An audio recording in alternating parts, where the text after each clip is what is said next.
Hay un ángel con nombre de mujer y defiende a la Iglesia con el amor y la virilidad que no tienen los obispos. Se llama Estefanía Acosta. ¿Cómo habría llegado al papado el Papa Francisco, o Bergoglio, como, en fin, si no queremos llamarle Papa, pero en fin, en principio es el Papa? ¿Cómo habría llegado? Porque esto no parece fácil. ¿Hay alguna información, digamos, consistente o más o menos consistente con relación a que pudo haber una conspiración? O ¿cuál es la información que tiene al respecto, Estefanía?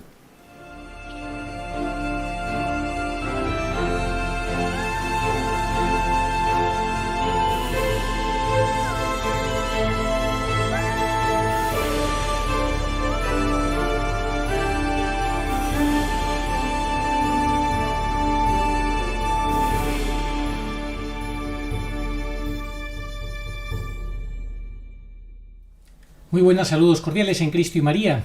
La semana pasada me llamaba Jesús Ángel Rojo para que participara en su programa hablando sobre Monseñor Viganó, pero yo le dije que prefería que esa llamada la atendiera Estefanía Acosta, y me alegro muchísimo de haberle dicho eso, que llamara Estefanía Acosta, porque ha tenido una actuación colosal, sencillamente brillante, brillantísima.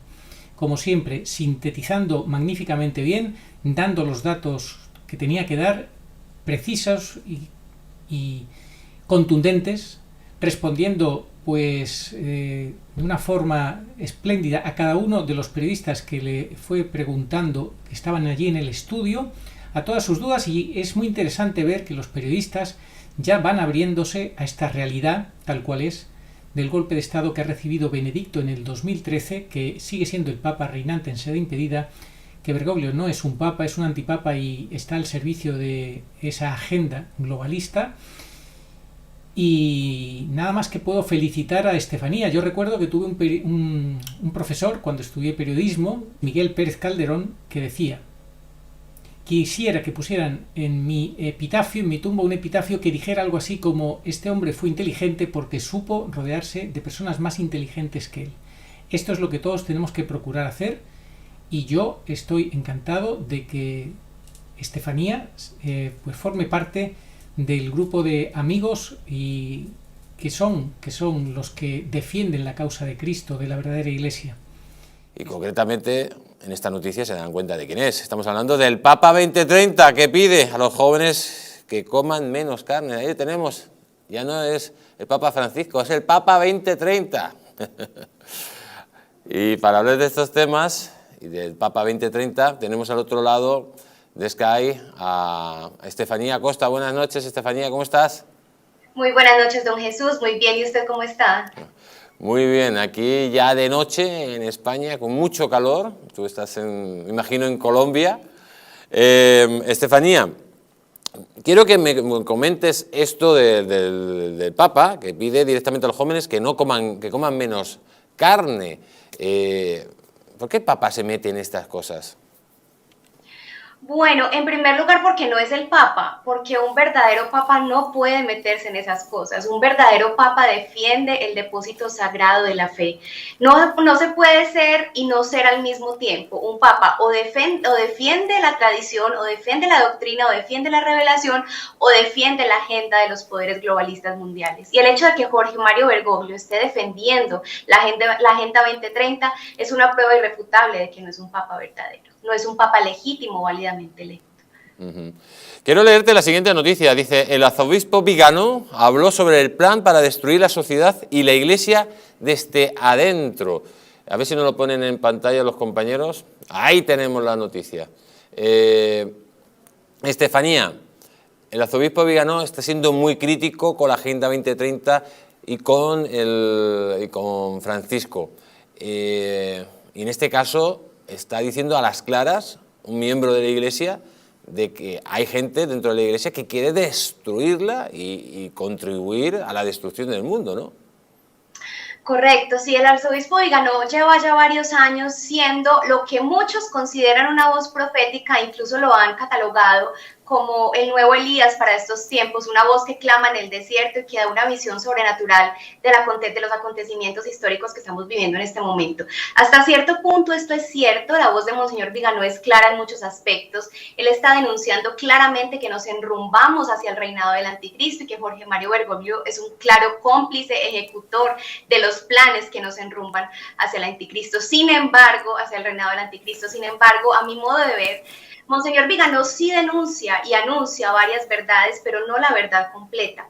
Su discurso sobre el estatus de Jorge Mario Bergoglio ha sido lamentablemente muy oscuro, muy ambiguo, contradictorio y poco claro, porque él a mi modo de ver, él falla en reconocer que Jorge Mario Bergoglio no es un papa, sino un antipapa. Y además, el Monseñor Vigano nunca, jamás, en estos años que lleva denunciando su labor de denuncia, no ha reconocido al Papa Benedicto XVI como el verdadero papa actual. Entonces, digamos que Monseñor Vigano sí reconoce ciertas verdades, pero esta verdad fundamental de que el papa no es Bergoglio, sino Benedicto, él no la reconoce. Y si esta pieza del rompecabezas no se comprende bien, el panorama completo es muy difícil que se dilucide con claridad. Estefanía, mira, estamos aquí en el plató, estamos con José Antonio Vera y con Rubén Tamboleo. Don José Antonio Vera le quiere hacer a usted una pregunta sobre este tema.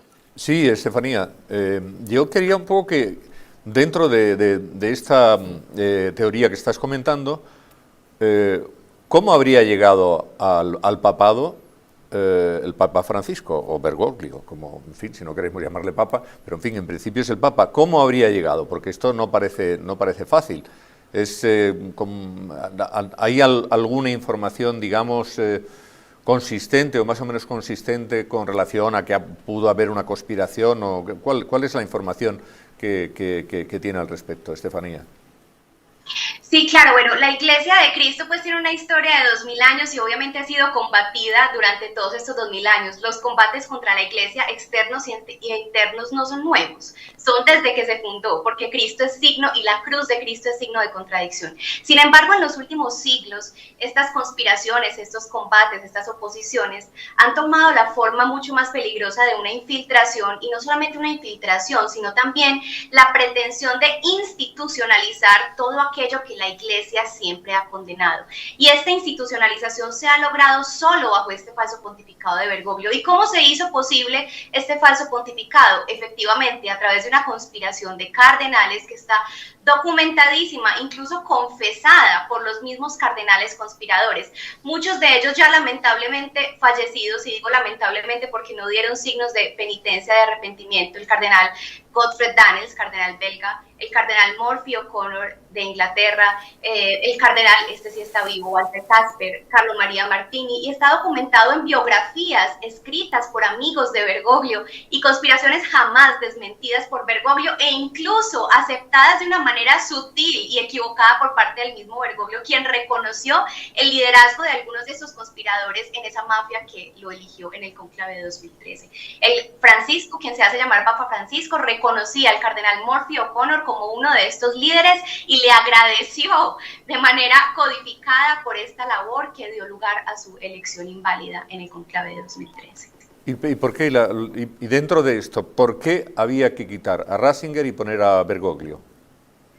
El Papa Benedicto siempre se opuso a todo lo que sería la dictadura del relativismo, es decir, a todo lo que se opone a la verdad absoluta del Evangelio de Cristo, de la verdad revelada. Siempre fue un defensor de la doctrina, de la sana doctrina católica. Siempre se opuso es decir, aborto, todas estas prácticas que hoy llaman eufemísticamente derechos sexuales y reproductivos, control demográfico, protestantización de la Iglesia, comunismo, teología de la liberación, etcétera, etcétera, etcétera. Siempre desde su labor en la Congregación para la Doctrina de la Fe se opuso a todas estas corrientes relativistas y era un obstáculo para la implantación de este orden mundial. Jorge Mario Bergoglio, por el contrario, siempre, y esto es algo que hay que tener en cuenta, no solamente desde su pontificado, sino desde que era cardenal y desde que era obispo en Buenos Aires, era herético, manifiestamente herético y apóstata, y era una ficha clave que hoy está siendo utilizada en favor de esta Agenda Satánica 2030. Le voy a hacer una última pregunta ya, don Estefanía, don Rubén Tamboleo. Estefanía, muy brevemente, esta semana precisamente ha habido unas noticias filtradas de que querían, pues era el fallecimiento de Ratzinger, ¿no? De Benedicto XVI. ¿Por qué le tienen tanto odio, además de las cosas que nos ha contestado, y por qué filtran estas noticias? Esto es el comportamiento típico del demonio, que le tiene pánico a todo lo santo. Benedicto XVI es un anciano de 95, 96 años, débil, desprotegido, rodeado de lobos, y le tienen pavor. Cada vez que Benedicto levanta su voz y escribe cualquier cosa, 2 líneas, 2 párrafos, 2 palabras, salta el mundo entero diciendo que se calle Benedicto XVI, no lo queremos escuchar más, él ya renunció, que desaparezca. Y no han podido hacerlo porque Benedicto XVI es el vicario de Cristo en la tierra, el legítimo papa, protegido sobrenaturalmente por la gracia de Dios. Quieren eliminarlo, no lo han podido hacer, los rumores de su muerte no es la primera vez que se presentan. Una y otra vez, le han tratado de hacer decir lo que nunca ha dicho porque le tienen pánico a Pedro, al verdadero Pedro, que es el Papa, el catejón, el que está sosteniendo la iglesia en su retiro de silencio y oración. Es la figura que representa a Cristo en la tierra y por eso genera contradicción y genera pánico entre los enemigos de Cristo.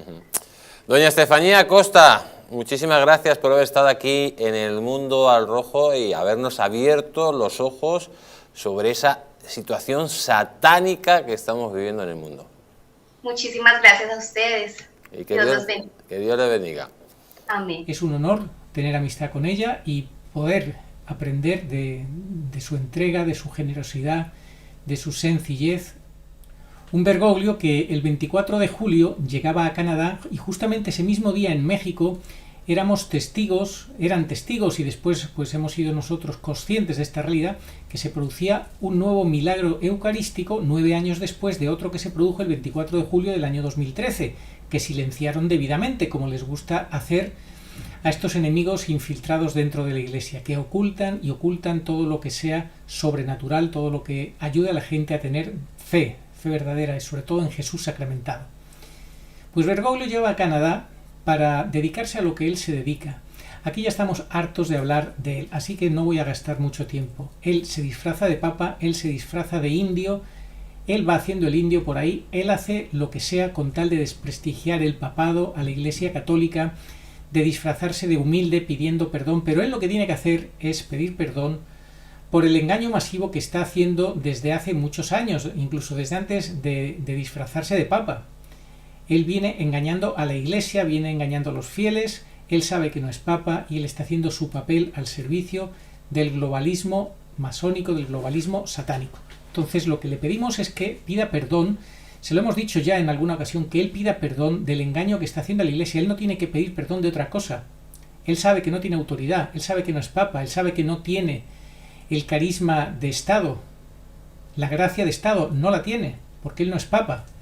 El Papa sigue siendo Benedicto, así que lo que tiene que hacer es pedir perdón al Papa Benedicto, humillarse, reconocer la verdad, que él no está al servicio de Cristo, sino del otro precisamente, del que pretende sustituir a Jesucristo, ocupar su lugar, y eso es lo que tiene que hacer, pedir perdón por eso.